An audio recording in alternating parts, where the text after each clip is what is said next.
Good afternoon once again. The current state of the economic climate has resulted in consumers cutting budgets and becoming more conscious of where they spend their money. In turn, this affects companies' inflow of new business and retention of existing clients becoming crucial. In the ever-growing competitive corporate environment, there's a need for IT organizations to create a customer experience that would not be easy to imitate and would be able to differentiate the company from their competitors. For more on this, I spoke to Heino Gevers, Customer Experience Manager for the Mimecast SA.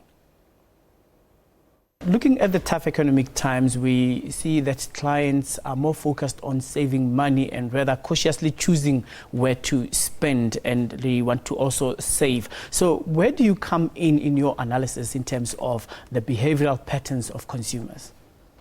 I think for us, especially looking at providing a service to the market, it's most important to understand first and foremost, what is it that customers look at when it comes to, especially in this, as you mentioned, tough economical times when it comes to budgets. I think ideally at the end of the day, we all look to find where can we get more bang for our buck, as they call it. And at the end of the day, it comes down to, well, how well do you understand your customers, number one, and secondly, obviously, well, what are you willing to do in order to ensure that the customer gets the return on investment in terms of the investment they make into your business through the service or product that they procure at the end of the day. Now, it comes to prioritization. Most clients would rather choose the basics and take care of the luxuries later. How do they line up their budget in terms of that?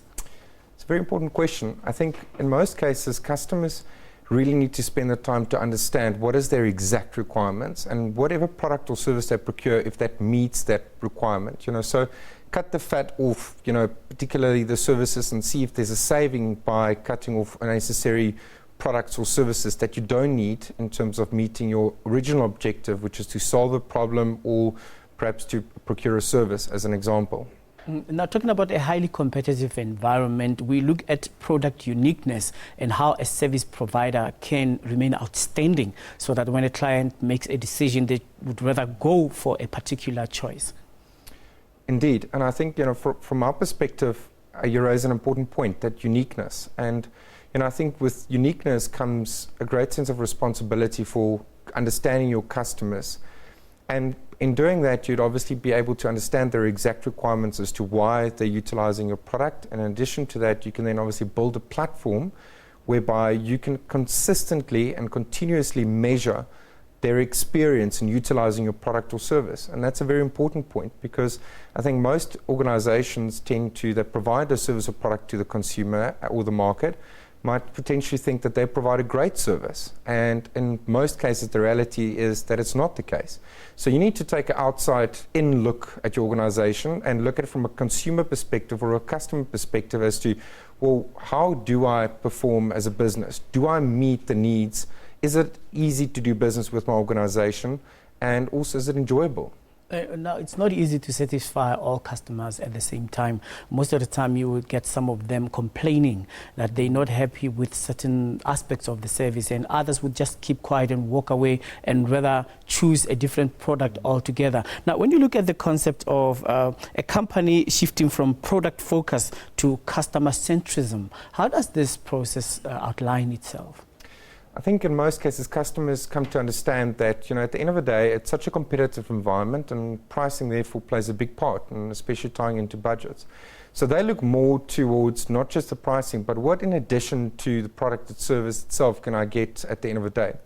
And they therefore look at vendors that provide a service outside of just the core product that meet their needs or essentially is going to solve their problem.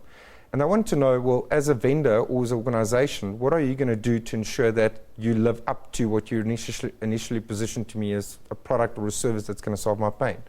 And there are a number of factors to consider. For customers or consumers, one would need to look at, well, are they asking vendors the right questions? So do you have a program in place that consistently measure customer experience? A good example would be one at Mimecast we use is called the Forrester CXI, or Customer Experience Program, which is an industry standard program that's utilized to measure each and every touch point we have with the customer consistently, and allowing customers to tell us whether we are meeting their needs or we are falling short. And we can address that obviously proactively and not wait until the customer gets to a point where they want to say, I'm not happy and I want to look towards moving to another alternative in the market. When you become industry specific and say looking at edible products, do you look at the product process of manufacturing, say quality assurance and quality management? Do you look at the packaging as well as the way the product is advertised? But eventually, the consumption thereof,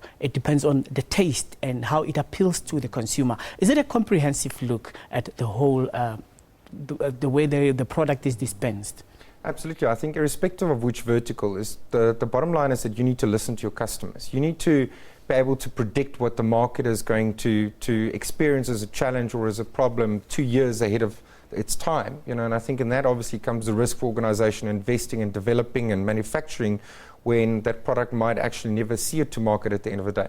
So as with any organization, and especially growing organizations, one need to ensure that you invest a huge amount of effort and time in spending to understand your customers and listening to them to ensure that you continuously evolve to meet their needs and demands. Then eventually, what's your analysis? Is it the performance of the product when it flies off the shelves, or are you going to be satisfied in terms of it having flown off the shelves and getting customer feedback?